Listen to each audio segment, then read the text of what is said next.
I mean, it's recording. We've got the beautiful Garrett Adkins over here with us. Hello, ladies and gentlemen.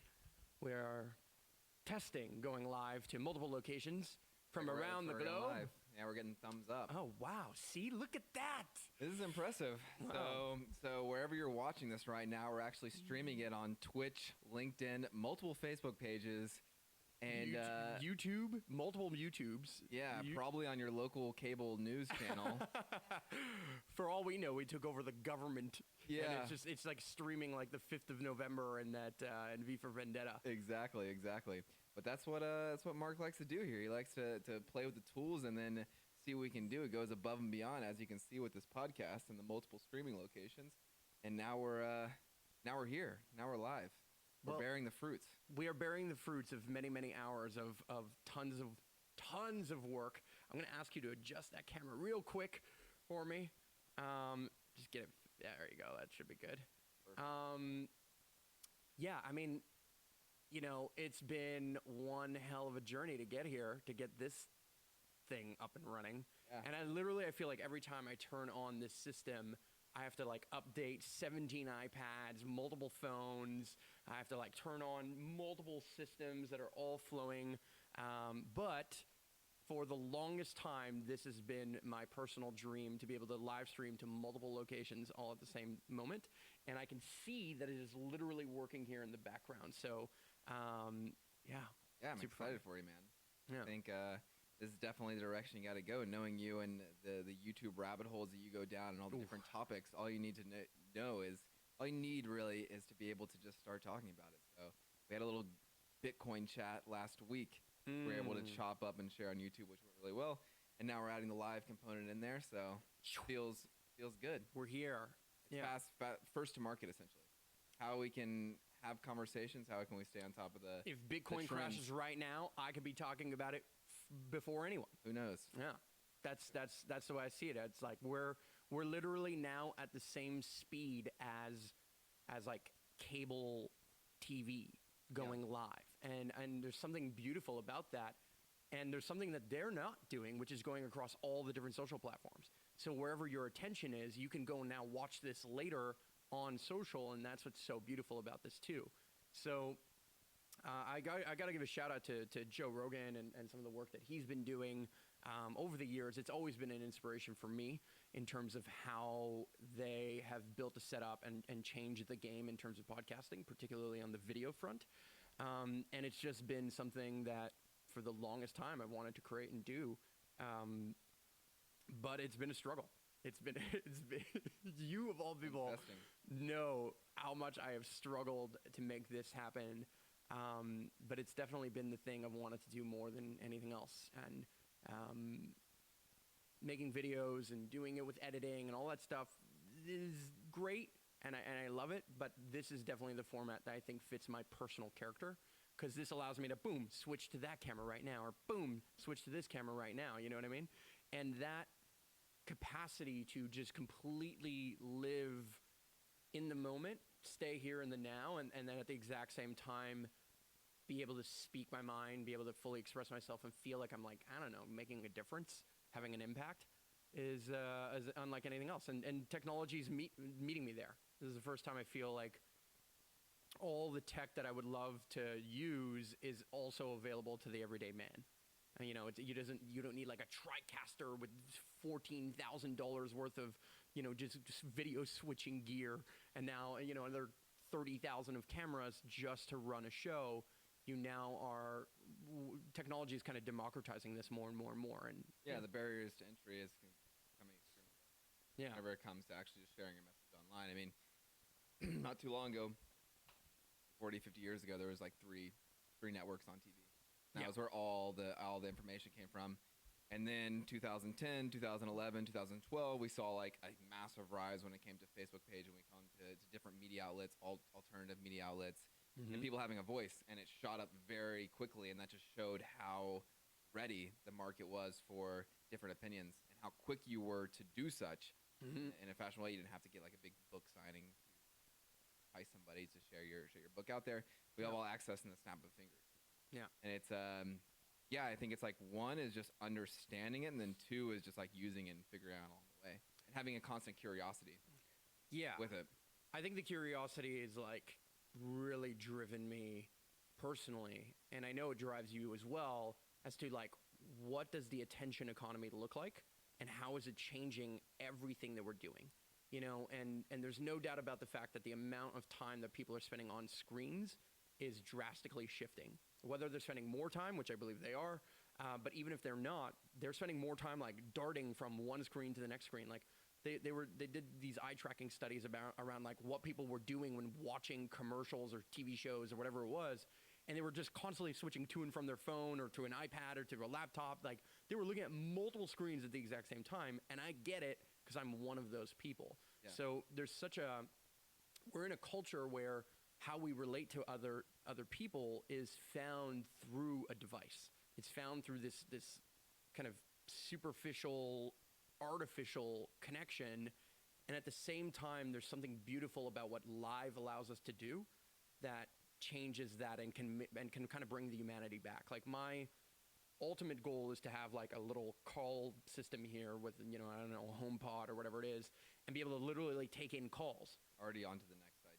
We just figured out this one, and he's already on it. It's going to add another like 30 minutes of troubleshooting for us to get going live. But I respect that outlook, and yeah, I mean, with all that information and with all that access, there has to be a level of discernment, I think, for the people that are consuming it. And that's like been the one big topics that I've been on recently, and that's what I've been telling people is that to take control of those algorithms, to take control of where your attention is being brought in. Who are you supporting through the content that you're consuming?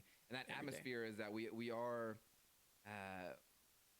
what's the extension of like a robots, or like we have like these transhumanism of sorts. Yeah, exactly. I mean, we already have those tools. We have the cell phones that can research anything within a matter of seconds. So using those to our benefits, deciding on what we're consuming, who we're following, who we're supporting, both that's a vote, not just a vote when it comes to the polls every 4 years, whatever it may be. Vote every not day. just a vote even when it comes to a dollar where you spend it, but a vote within your attention, because we're living in an economy, and whoever has the attention has like a certain amount of ability to push a message forward. And if you're giving, even if you're not totally resonating with that message, which Trump does so well, then you're giving that person power. Yeah. Giving somebody that full attention. So doing an analysis on where we are putting our attention whenever there's so many different information pieces coming in so many different directions. And if we take a look, I mean, my phone's being used for the recording of this right now, but if we were to look at how often we pick up our phone, we were doing this the other day. It's ridiculous. God, Hundreds of times each day picking it up. Like whoop, whoop, whoop, Yeah. whoop.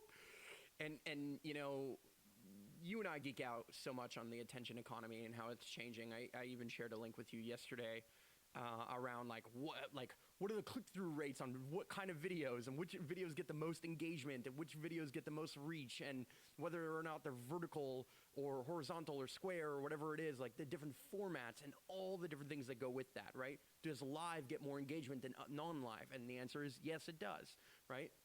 It's less popular than it was at one moment because the juice of the algorithm is constantly changing. But when you pay attention to that, and people's businesses live and breathe on that, we're in a very different marketplace. And I think that a lot of people that you and I know depend 100% on what happens on these platforms, right? I mean, Whole businesses. I mean, even elections, Yeah. right? If you think about like the whole Russia, Donald Trump, and beyond even just whether another country meddled in the elections or not, one thing's for sure, Cambridge Analytica was a massive resource for polling data, for data around targeting specific people to get out to the polls in specific states that wins the Electoral College. We are now in a new era. And, we were talking about this earlier. We were talking about like how buildings, like the technology of physically building something is incredibly advanced, right? It's really remarkable that we could build like these walls and they could stand for hundreds of years or whatever. And most modern day construction is not doing that today. But the idea is that it's incredible that we can make bricks. Like if you had to ask me to make a brick right now, it would be a very big problem. I wouldn't know how to do it. But that's because there's generations of processes upon processes and technology upon technology and minds upon minds that have led to that being a possibility. but we are in the infancy, complete infancy of the internet and all the technology that comes with that. We've never dealt with something this powerful and this connective and this that can ripple through the entire system in the same way. Yes, radio changed the game. Yes, TV changed the game, but not in the same way that empowered every one of us to have a voice. Now, not forgetting the people who don't have access to the internet. I know that those people exist, but for the most part, more and more of these people are coming online, and this is becoming democratized further and further. And the most democratic thing that we have on the planet, right, beyond any other metric that you want to look at, is time. Right? At the end of the day, you have 24 hours, I have 24 hours. Wherever I live in the world, we have the same amount of time. So what we do with our attention, and what we are able to do with our attention is the metric of privilege, if you will. But what we do with our attention matters more now than ever before. And, you know, I've been saying this for some time. I believe that I believe that this format right here, this kind of setup, and it doesn't have to have the same mic. It doesn't have to have all the fancy gear or the nice sign or whatever it is. It can come at a much simpler rate. I mean, it could be done with a couple of iPhones and an iPad if you really wanted to, with no wires and no nothing. It can be done, but it's still a process for you to do that. And one of the things that I've watched you do over time, and I would love to talk about this, is the development of your own character in terms of how you are showing up on video, how you are showing up as a storyteller, how you are showing up on these platforms. Because many of us use this to share like what we ate yesterday or what we were doing, what concert we were at. And I find that that's a form of being a creator, but it's kind of still mainly from a consumeristic character perspective, right? It's just like, here's what I'm consuming, and now you get to just see a looking glass window into my reality. Whereas when you're a real creator, and I said real creator, but when you're a creator, you are thinking about like, what is somebody watching this really experiencing and feeling, and what value am I providing for them, and how am I enhancing their life or their experience right now? And I know you're deeply thinking about that. Yeah, I mean, it all goes back to like, this is a tool, and like it's impossible. You can use it as a scrapbook, and a lot of people do. Like they don't need this platform necessarily to build their business. I mean, it could definitely help in a lot of ways. Sure. There's a lot of people that can completely fine with just uploading what they want to upload. It's up to the cloud. They're able to share. They're able to keep in touch with their family, and that's perfectly fine.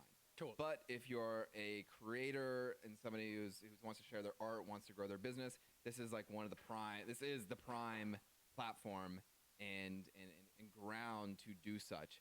And you have to bring it back a little bit and see how you want to use it as a tool. You guys struggle with this all the time.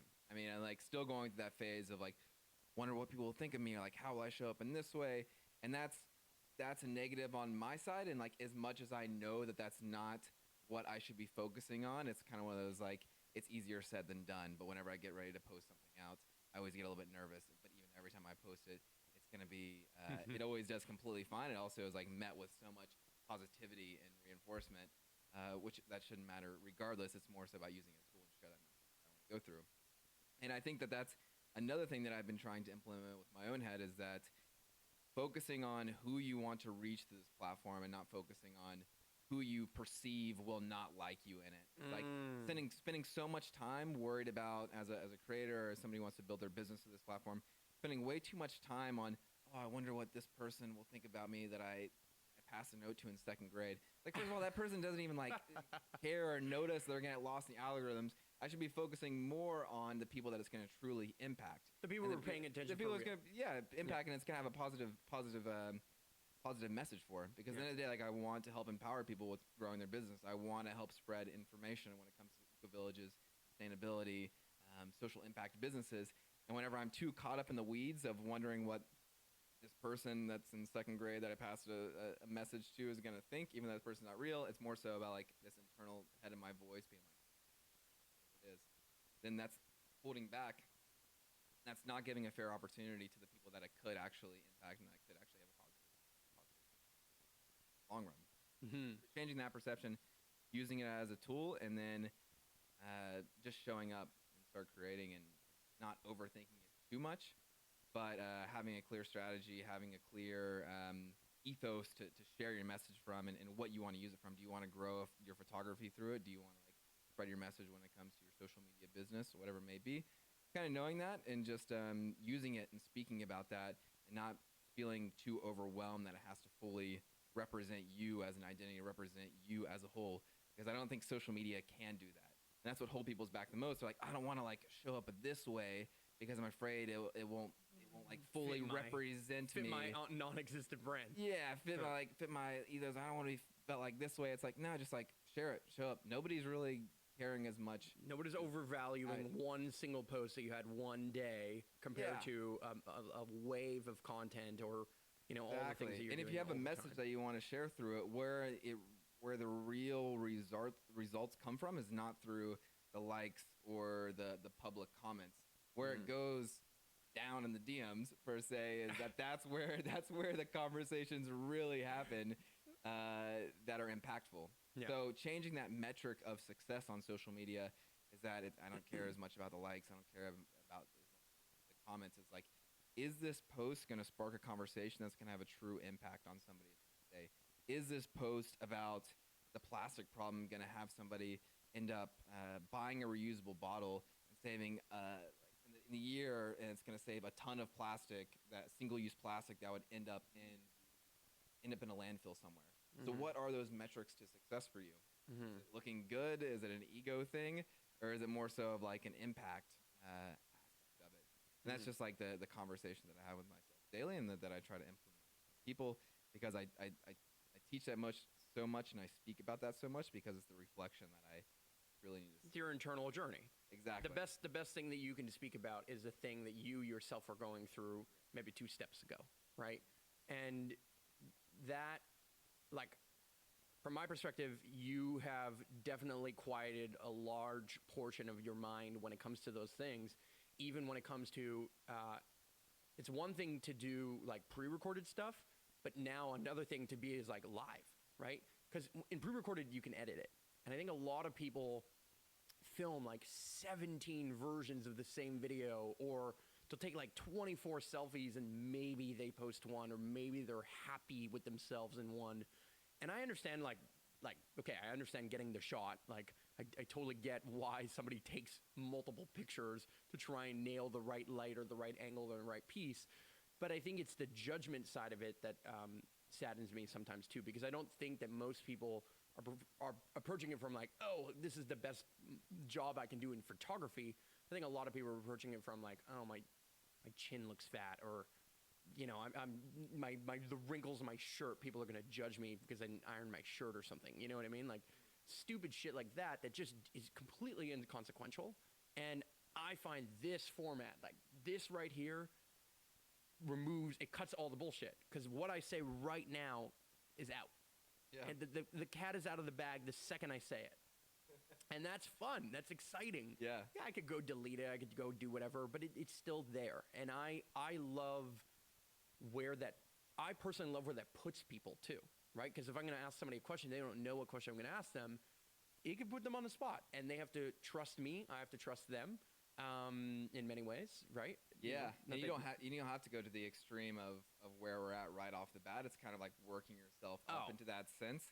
But it is coming down. We're seeing this, and where social media is at now is that it's less about the faceless brand, the faceless flag, and more as the individual. People resonate with you. Yeah. Is that people want an authentic connection. And right when Instagram was starting, everybody was following at Amazing Pictures of Earth. And we're like, damn, this place called Iceland looks sick. And then they had an amazing influencer campaign, and now Iceland is just like popping blazes. Like everybody's been to Iceland. And now like we've had that phase, and people are starting to unfollow those larger accounts because there's no personal connection to them. If a brand were to go up to some of those accounts, the individuals on their side aren't going to buy anything whenever at Amazing Places of the Earth says something, because their influence is more so about just like epic photos. That worth more to have 10,000 followers than 100,000 if 10,000 followers are following a specific person versus following a vague idea of I kind of like travel. Yeah, and that's coming through just like being authentic and sharing what your own perception of what your own is. And there's a bunch of people following that story, whether you're seeing it in your likes or your comments or in your direct messages. Like I said a little bit earlier, there's a bunch of people there's 8 billion people now. There's something like that. Yeah. Something like that. There's a bunch of people out there. Like I can't comprehend how many people are on this earth, let alone like how big the universe is. But there's I mean, like, I'm not gonna try to. There's a lot of people out there. There's a lot of people out If there. you're seeing this, it's because you are one of those people. Exactly, and that stays true. That Gary Vee talks about all this time, and like I'm a fan of Kevin Kelly's 1,000 True Fan series. That no matter whatever you're geeking out on, whatever your niche or niche or however you want to say it, there's multiple ways to say it, I guess. In the industry of like whatever you truly geek out on, there's 1,000 people that will truly resonate with that, and you can build an awesome community, an awesome fan base, and even very thriving business off of just sharing what's important to you and having a perspective and sharing that perspective, because people want to hear that, and people are vicariously, they're living through you, or they're just interested in the topic, and you're providing that community, you're providing that business, that ground to have those conversations at. And that it just really just comes with like showing up and seeing what's important to you. And at the end of the day, like nobody has to like start to follow Gary Vee religiously, but if that's something that's interesting to you, that platform is out there. Or you can just get in part of those communities and have that experience and find those communities and those connections which weren't available years ago. You can find your tribe, create an ecosystem that's thriving to you and entertaining you and healthy. But you can also fall into ones that are very unhealthy as well. Very, very unhealthy. So choose wisely. I mean, don't let the algorithms control you. I'll go further than that. I think that people need to take media diets. Yeah. I believe that the trend of like the age of 2020 and beyond, like the next decade of reality, I think we're going to see that internet addiction and screen addiction and all of these things are becoming a real problem further and further. And I believe that we're going to see an age upon which media diets or screen diets are going to become a new fad. And I say fad because it's going to be a problem that people are going to struggle with, and just like prescription drugs or it's imminent. It's absolutely imminent. We're already experiencing 4-hour work week, or the Tony Robbins of the internet. Absolutely. Internet audit, the internet diet. The internet diet. It's like it's gonna be be as Atkins big. diet. Exactly. It's gonna be as big as the Atkins diet, if not more. I'm surprised it's not already. I mean, it's like coming out. I'm seeing a bunch of people post more about it. Like, oh, I'm taking a break from it. I think we're in denial. My VA of it. Oh, dude, addiction is so real in our society. I think we're in total denial. I don't think that we recognize how addicted we are to the tools that we use. You know, I started setting up these limits on all my apps where if I've been on the app for an hour and 15 minutes, like straight without changing apps, it gives me a notification. The only app I ever do that in is YouTube. And that's because I watch like 20-minute videos and then I watch a couple of them in sequence or whatever it is. But the reality of that and how that plays into my life is there are deep rabbit holes that you fall down, because these tools are designed to make us addicts. They are literally designed to keep us in the app because that's how they make more money. And that's great in some ways. Like, I think it's really great to be focused in certain moments, but when you're like 2 hours deep into fail videos and you're like, okay, wait a second, like what is going on here? I might need to step away. I don't know that people are seeing time pass by in the same way. Like we are disconnecting from what that looks like. And many apps, just like casinos, you can't see the time. You can see what time it is, or like, shit, it's 2 a.m. and I've been watching for 3 hours and I didn't really realize.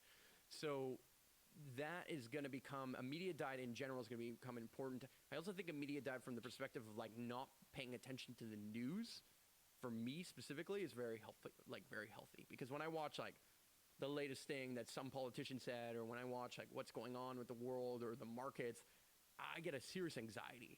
First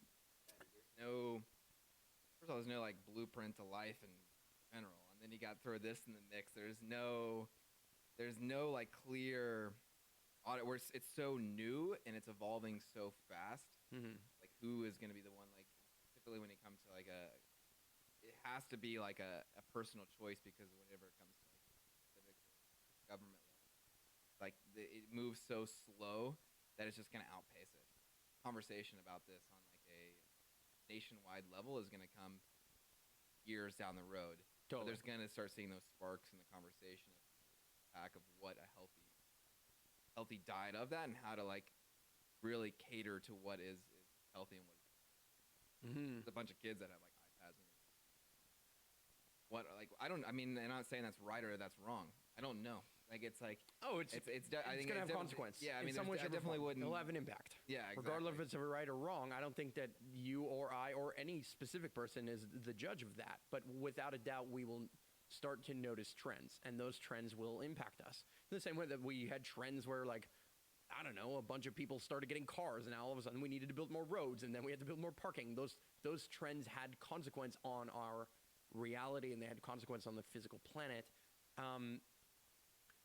You know, I don't know what to do about screen addiction. I definitely know I have it. I definitely know I'm a victim of that, and therefore I'm a victim of my own psychology. And it's crazy because it's further removing me more and more and more from the world. You know, it's like big box stores are dying because all of a sudden Amazon delivers everything right to my door.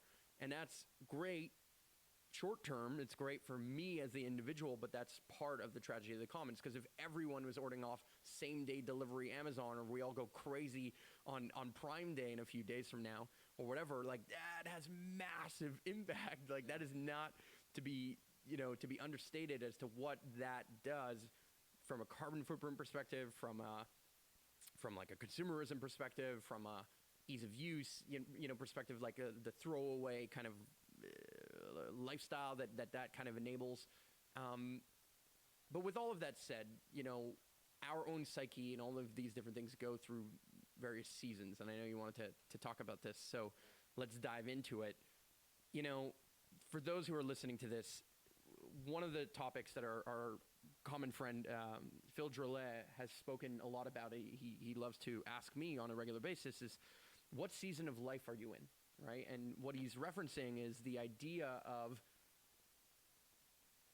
just like the seasons in the world, right, and on the planet, sometimes you're in your own version of winter, sometimes you're in a version of spring or summer or fall, upon which you are kind of in a different phase where maybe you're in a collection phase, maybe you're in a harvest phase, maybe you are learning and growing and planting a bunch of seeds, and all of those things are done at different times of year, very specifically or very clearly, at least when you live in places like Montreal, where it can be very cold, and the seasons are very pronounced, right? It's not like California.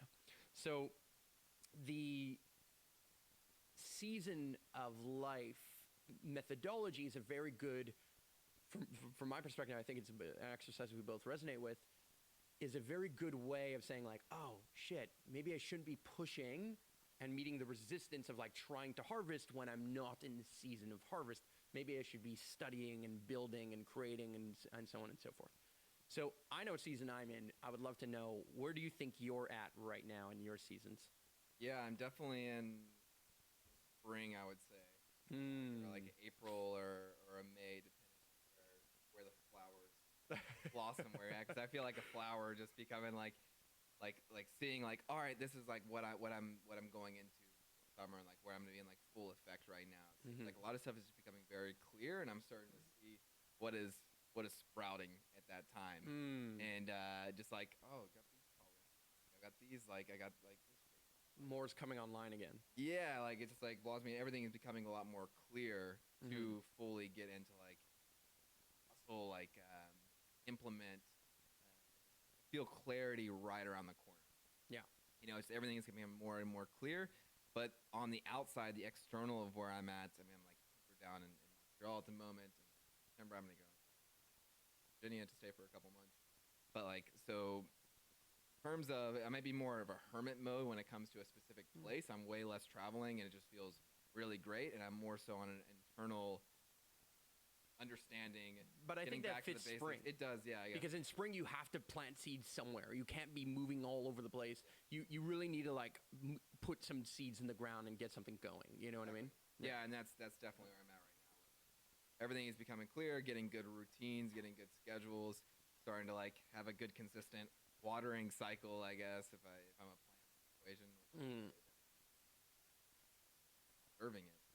But yeah, it's cool. It's fun, and it's a constant reminder of like trusting the process, finding routine, Mm-hmm. and then like watching it unfold and going like full into summer. Mm-hmm. Mm-hmm. Definitely very exciting to like watch it unfold, having like the dictation of like where I'm guiding my tomato plant, where I'm guiding like as the plant grows, but also at the same time like having the freedom to like trust and Mm-hmm. Yeah. Yeah. I'm Keyword glad that trust. I'm glad that we're Hermes and plant so we can like We are plant geeks. yeah, Yes. we can use that like I use For those like of you who don't know, the- we are huge permaculture fans. We are definitely sustainability geeks, if you will. You know, we go about that in different ways, whether it be composting or going out to the land here at Valhalla, and all the things that have united us. In fact, do come from our give a shit nature about the planet. So yeah. so you're in By yourself. spring. I am in I'm in early summer. So I was in a deep, deep, deep winter, this actual winter. I went through a spring all the way up until like I would say the solstice. So I'm like actually in sync with the season at the moment. I wasn't for some time, and I kind of like had a weird fall like my last fall was like a very quick harvest phase, but I definitely entered some level of winter where I had to like really look at myself, and I'm still looking at myself in certain ways. Had to start planting completely new seeds, like full on new vegetation, and like a chop and drop style, right? So you would go back to permaculture. Sometimes you have like the wrong weeds in the garden. You pluck them completely from the root, drop them on the ground, and plant the next thing next to it, and use that old thing as mulch to kind of birth the new.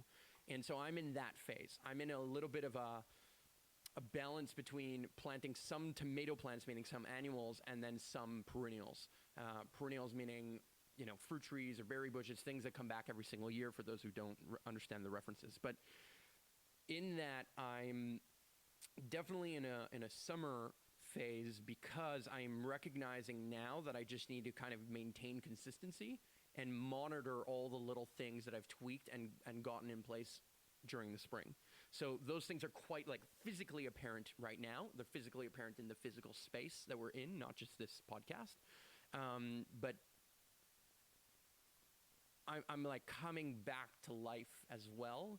And I'm definitely in my power further, but I'm not quite in harvest mode. I'm not in like the bring it all in and kind of start preparing for winter. I'm definitely in like an early summer where I'm not necessarily seeing all the fruits of my labor just yet, but I am 100%. I've been here so many times, particularly, and we all have, like everybody in their life, and anybody watching this right now, you've been in some of these seasons at some point if you choose to follow this reference. But when it comes to an entrepreneurial version of myself, I've been here so many times it doesn't even make sense, right? And so I know what that kind of feel like, and sometimes it goes faster.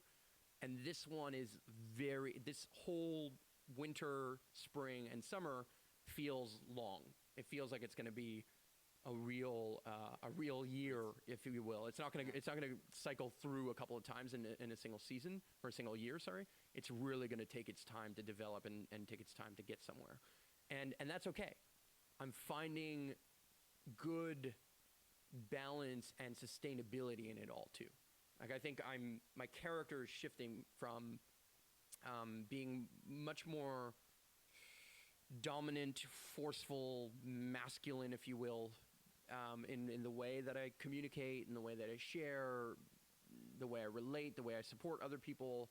You know, I approach it from like a more traditional male-female energy, I think, and that what comes with that is like some level of toxic masculinity sometimes, which is like a lot of great, powerful strength can come out of that, but a lot of like gaps and a lot of like just complete misses and disconnects that are definitely incredibly relevant today in society when, you know, in a world of Me Too, in a world where I believe that the feminine is rising in a very powerful way. And shout out to the ladies out there, and all the non-binaries and everyone.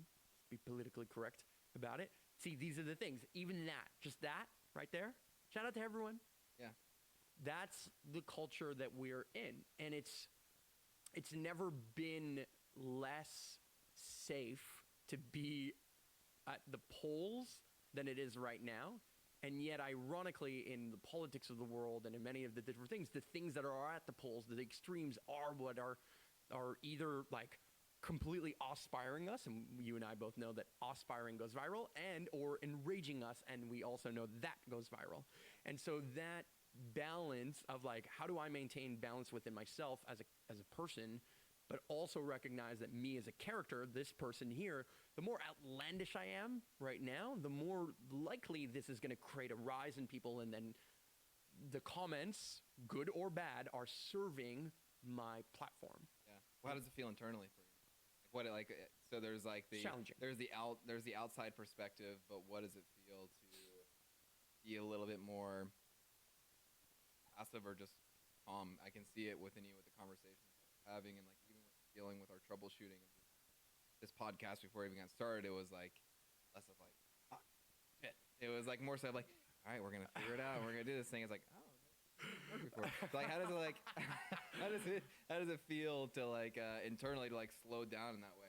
Yeah, I don't know that I'm seeing all the benefits just yet.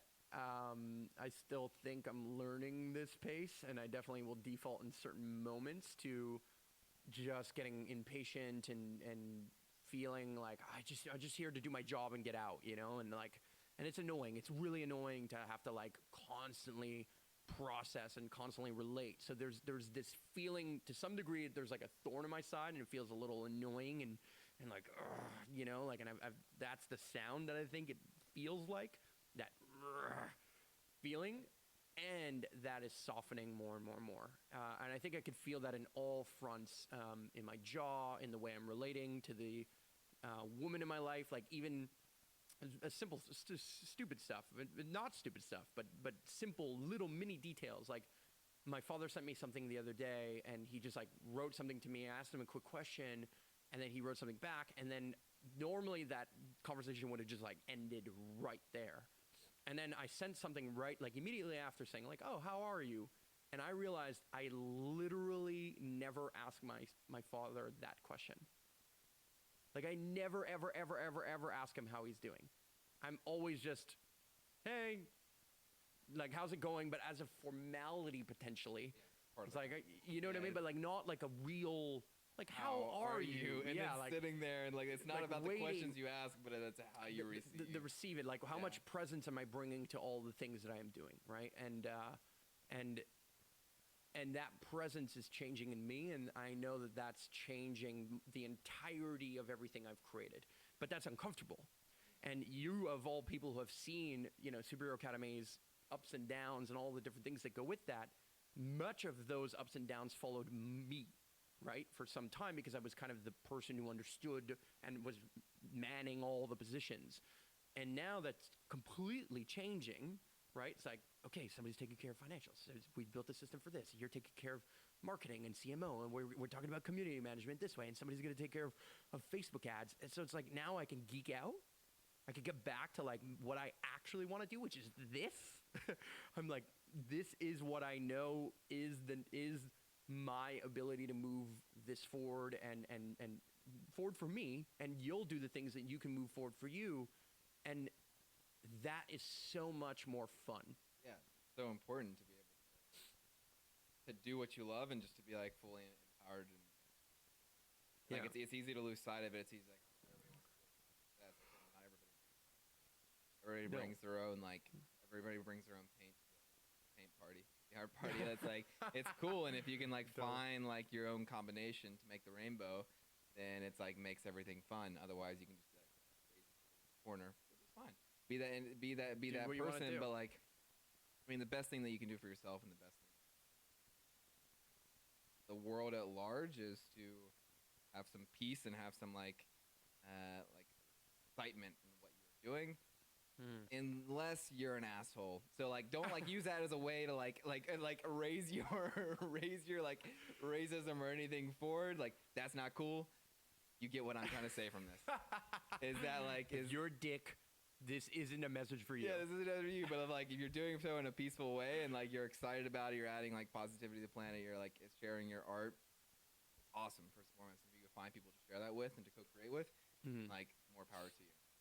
It's awesome, and I think that's like that goes back to that's what I'm reflecting to you, and that's what I'm reflecting to myself is like, all right, how can like I be stoked on a business front and like a lifestyle front where I'm meditating in the morning, working out, eating good, feeling good. That all has a cause and effect of where I stand, where my mentality's at, and how I show up in every. Well, and all of these little details have a massive impact. Yeah. Right. Like what we're doing right now for you and me, like we're fire signs, right? Like we build on fuel being added to the fire in some way, shape, or form. Like I cannot spend a ton of time in meetings. I think I have more capacity for it than you. I don't want to say I have a love for it. I hate it just as much as you do, I think. But I think I've recognized that it's part of the beast, right? Like I recognize I'm a little bit further than maybe you are in that particular journey. But that being said, I get irritated just as much from this like constant conversation of like, oh, can we do this? Can we do that? Like what like planning to plan meetings upon meetings upon meetings. And I just value so much somebody who's like just willing to roll up their sleeves and get their hands dirty without necessarily knowing how everything goes down. Yeah. And that has a lot of benefits, particularly when you're doing that to the extreme. And my career is marked by me doing that to the extreme. That's Valhalla, that's Superhero Academy in a nutshell. They were born out of that energy, but they will not grow, they will not scale, they will not support the world without balancing out and potentially going significantly deeper, even for some period of time, into an energy of care and love. You know, we were speaking about this yesterday with Johan. We were talking about what Valhalla and Terra Firma and these, you know, some of these eco villages here in Montreal, what are they missing? And like, what is it that's like really good about them and what they're doing, and what is it that they're kind of like lacking a little bit of right now? And how does the even just like the global outlook on community feel at the moment? And the main thing I would say is, from my perspective, is that community is actually at a little bit of a lull compared to like between 2010, even 2012 specifically, all the way until like 2015. It was at a bit of a peak. It was at its version of fall. But right now, it's definitely in some level of a winter with what I believe is a spring that's about to happen again. And, you know, we call it the Arab Spring and all these things for a reason. There is a resurgence that I believe is going to happen that couples the next financial crisis. But the idea of what these projects, particularly my own projects, were lacking was some level of a feminine touch. And I say feminine, it doesn't have to come from females. It's just more of a yin, a love, a care for the individual, and not just this brash, like, it's going to be better, it's going to be better. And I really appreciate what you said earlier today. You were like, hey, Mark, I really want you to just like go and post in the community group and not just talk about like the next thing that's coming, because we've done that too many times. And it's not, yes, we've always delivered in some way, shape, or form, but only to a certain degree. And that's not what the delivery of what people want as much anymore. It's not about how many hours are in a class. It's about like what level of support that is going to actually bring to everyday people. And that's back to the 1,000 True Fans. There was a period of time where it's like, put as many people as possible into the funnel and go as wide as possible. But I don't think that is what is playing out anymore, even algorithmically. Yeah. I mean, like our big thing with Superior Academy is the ROI, both on return on investment. The ripple of impact, I think that is like, I have to reach 0 to 1 million as quick as possible. But it's like, that's not sustainable, and that's like, you know, water. Yeah. Whenever you can be like, yo, just like sit down and have an amazing conversation with your neighbor, or amazing conversation with somebody who's already engaged with what you're doing and really wants to hear from you, is already there to listen. And that impact, you reaching out and having deep conversations with one or two people, lead to 4, is going to lead to 8, is going to lead to 16. I'm not going to keep on going, even though I'm great at math. But you get the point. Is that like let's slow down a little bit and really just like give a shit about the one-on-one connections and not be lost in the sauce of like trying to reach 0 to a million on just a surface level. And like, yeah, you can do that, and yeah, you can spread wide, and there is a time and a place for your message to be carried in that way. But like, really, you can make massive impact, positively impacting courses. Like, having a part of changing the course, at the end of the day, it's up to what style they want to take. But you can definitely have an influence through the conversation you have and through how you show up for yourself. And like, as far back as I can remember, whenever like I kind of got into impact, when I got into self-development, like what that looks like, was I told myself, I was like, I just really want to positively impact 2 people. Like, that's like my goal. I'm not going to try like thousands and thousands of people. If it happens, sure, great. But like, if I can like continue just to like double what myself as an individual, then I can be satisfied in that way. And that's what I love so much. 1,000 True Fans. Don't go wider. Focus on the quality and not the quantity is similar. And that quality will come. It might take a little bit more time, but the impact is going to last way more than a simple meme at 5 o'clock somewhere. Totally.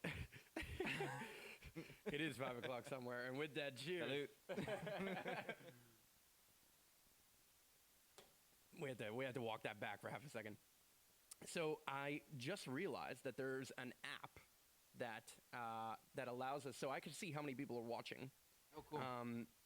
And there's an actual app that allows us to dive into the chat. Okay. So I want to see if we can get that going. Real quick. Go for it. I will pull it up. So, ladies and gentlemen, those of you who are just tuning in, we are going live here from the Storytory, coming from Montreal, and yeah, I mean, there's something to be said. Oh, we have to reinstall this app. Well, anyway, there's something to be said about what it takes to live stream and to go live in this kind of format. And we've spent a lot of time dialing in these different systems. I've got an iPad here that is a video switcher. So when I hit a different button, right, this button over here on the bottom, boom, it goes to this camera. I hit this button over here, boom, it comes to this camera. So if you want to see what that looks like, we are using the Cinemaker app as a tool for live streaming, and we're actually live streaming to multiple platforms. So if you're watching this on Facebook, well, welcome from Facebook. But if you're watching this on YouTube or Twitch or LinkedIn or where all the other places that we're streaming to like 7 different places right now. It's pretty remarkable. So I'm learning a thing or two about how this tool works, and yeah, this is the first time I've ever done this in this way. Yet I've had this idea of doing this for almost the better part of a year now in full. We first learned about Cinemaker and some of the different pieces there. We wanted to go live only on one project, but now this is gonna take this to another level. Let's see. I'm trying to see what the chat looks like. Oh, yep. So I am seeing that somebody wrote, "Hey guys, it's awesome to see you on live." See, I don't know how that's working. Oh, it does. It just brings up all 7 of them. So we're currently streaming to 7 places. There's 11 people watching at this very second, but there's been more coming in and out. There's an analytics tab. Well, that's cool. This is a restream. We caught your legs coming down the stairs, LOL. Somebody wrote that. Jared's legs going up and down. Wow, this is kind of cool. Yeah. Embed in stream. You can embed the chat in the stream? No way. Oh, wow. That's so crazy. This is us geeking out.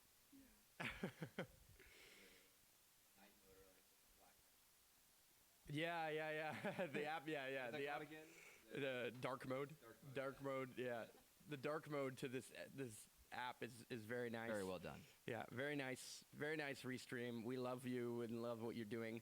And thank you very much for your promo with AppSumo that allowed us to do what we do and have lifetime subscriptions.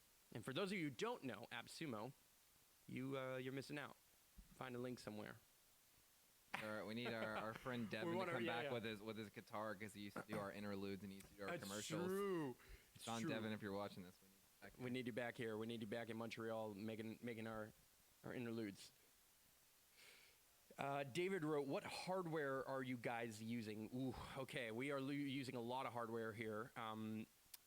How about we do a little tour? We're gonna do a little tour. So main thing that we're using, all right, I'm gonna use this camera over here. This is the core camera. So the thing that we've got going on here is that we've got a camera here that is an iPhone. I'm actually twisting and turning an iPhone. Here, let me help. We've got this iPhone over here, which is moving and flowing. And that is what's kind of going around.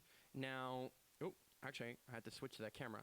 So we have those iPhones here in the background. And then, of course, we've got this iPad. So you've got this iPad, and this is using something called Cinemaker. And Cinemaker is an app that enables you to switch between iPhones or DSLRs and actually use a system like this to do what we're doing right now. So if I click this button, it switches to that camera. Click this button, switches to this camera, and back to this one over here. So this is the behind the scenes. Now, physical hardware, we've got lights. We've got lights up above us. So there's one light above here, and there's another light above me. These are perpetual lights. They're just plugged in. Of course, we've got the on-air sign and the Superhero Academy sign. Those are just, LED lit signs that were custom made by, this sign here was made by something called Sign Nation. And then over here, and I'll use this camera over here to do that, while Yali, who's behind the camera, helps out, we've got a fairly interesting hardware system. I can actually zoom in. Oh, boom. Here we go. There we go. So this is a preamp. This is a Scarlett Octo 8 preamp with a dual monitor system. So we have the monitors coming out to, one is a Zoom recorder. So that's this thing right over here. And the other is to an iPhone. And the iPhone is the fourth iPhone in our system. So we have 3 iPhones that are filming, one that is doing purely audio, and then all of that is going out to this computer. And this computer is running Restream, and it's running Adobe Audition. And so in Audition, we're actually recording the like a backup, and it's kind of a mix of all the audio. It's a backup to the entire system. So is the Zoom recorder. But the phone is what you are actually getting. So it's just getting the out from the preamp directly to the phone. But we also have an out that goes right to these headset monitors, which I have to dial in a little bit more. And the last thing over here, this is just a power bar. So this is just a multi-power bar. It's got some power in the front, but all the inputs are in the back. And this thing here is actually not being used whatsoever. This was our old system. Yeah, this was our old system that we were using before we had the preamp. But it's just there to look good, exactly. Just there to make that happen. So when has Joe Rogan done this?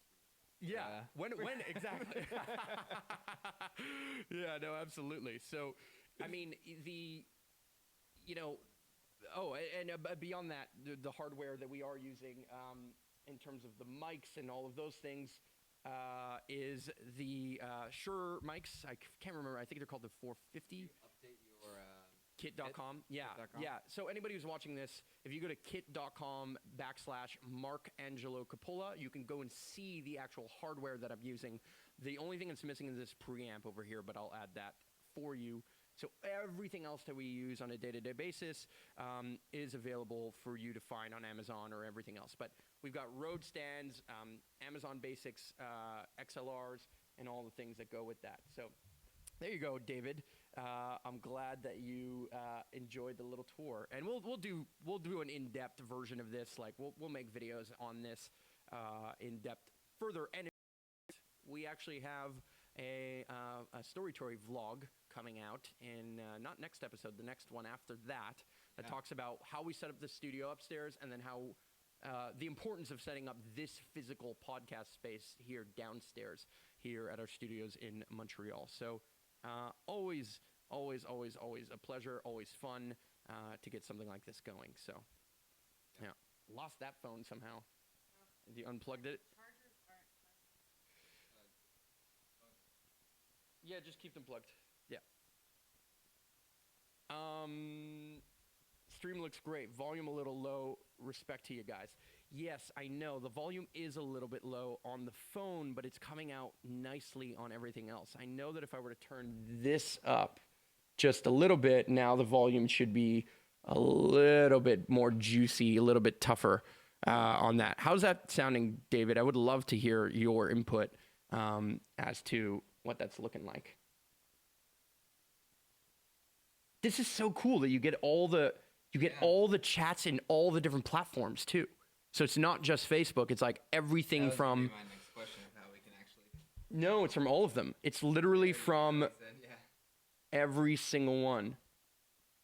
There you go. Yeah. See, there you go. Right. All I need to do is dial it, but it's just because other recorders that we have here sometimes a little bit more sensitive, so I don't want to over crank it. But I think I've got it. In the right zone right now, so it's good. But yeah, so it does get all the chats from all the different places. Awesome. This feels very successful. This feels incredibly successful. This is the most success we've ever had with this live stream. Yeah. Yeah, David, I see that you're on FB, actually. I can actually see where people know are. which page he's from? No, that's the only thing I don't see. Maybe. Fine now. I mean, that's I can actually reply on text there. on text. Let me see if I can reply. Let's see this. You see this. Boom. Whoa. I think that worked. Ladies and gentlemen, we are innovating here. We are changing the game when it comes to live content because, well, we're the people that do it. If you thought that we were hidden in a cave during our winters, well, we were, but we were in a very Amazon delivers. But exactly. But Amazon delivers to our cave, and this is what we've been up to. No, I mean, look, we've been at it for a minute. I mean, we learned about this app when filming a course about how to build a school, which I haven't even really publicly announced at all, other than maybe right now. We built an entire course on how to build the school, how to do production of online content from the perspective of teaching online. And we don't really cover this specifically in it, not the podcast setup, but we definitely do go a lot further in what does the behind the scenes of Superhero Academy look like. We're still figuring it out right now, so we'll be able to launch that course in time. But yeah, I'm kind of glad that the original plan to stream just to one group didn't work out because I'm stoked with. Now we're on 7, and a little bit more. Wow. This is so cool. Well, ladies and gentlemen, I think that does that for this live stream. Thank you so much, Garrett Atkins, for being a constant supporter, a constant...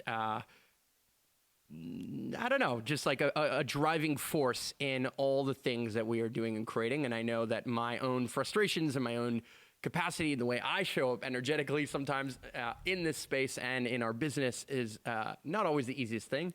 But I knew we would get here. I know that we're going to be historically correct. And I'll steal from Gary Vee saying, that's what really matters. That's what matters to me anyway. Perfect. Yeah. Yeah, all right. Brother, very stoked, and thank everybody for tuning in. Yes. You'll be seeing more from us. We're gonna keep this consistent on Wednesday nights. We haven't picked a specific time, but It'll be after work. It feels good right around the same time. Yeah. Sometime right after work, Wednesday nights, you'll be seeing a lot more of this. We'll also be doing live classes and different things at Superhero Academy. All of those things are coming soon.